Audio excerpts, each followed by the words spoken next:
Dans cet atelier de couture à Victoriaville, on termine la confection de manteaux d'hiver. Des manteaux isolés d'une fibre entièrement végétale, une fibre tirée d'une plante longtemps considérée indésirable par les agriculteurs québécois. Cette plante, c'est l'asclépiade, ou encore la soie d'Amérique. L'asclépiade, c'était considéré comme une mauvaise herbe depuis longtemps, mais on en connaissait ses vertus au niveau thermique. Nathalie Morier est la directrice générale de la coopérative Monarque, premier regroupement de producteurs d'asclépiades. S'ils se sont lancés dans cette culture, c'est qu'on a enfin trouvé une façon de transformer cette plante mécaniquement, d'en faire un textile isolant, léger et très efficace.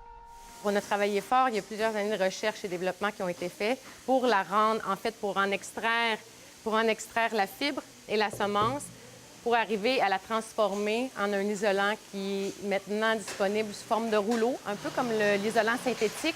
Ce qui rend le textile chaud et léger, c'est que la fibre végétale est creuse, de minuscules cylindres remplis d'air.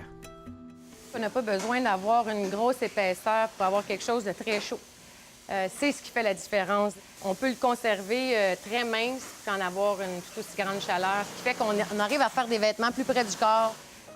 Jean-Philippe Robert dirige la compagnie Quartz de Saint-Hyacinthe.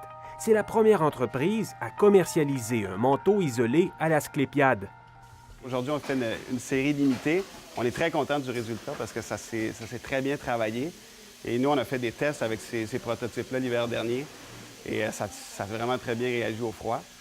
Les deux premiers modèles se détaillent à un peu plus de 800 $. Ils sont vendus en ligne et en quantité limitée. C'est quand même un produit qui a un potentiel assez important.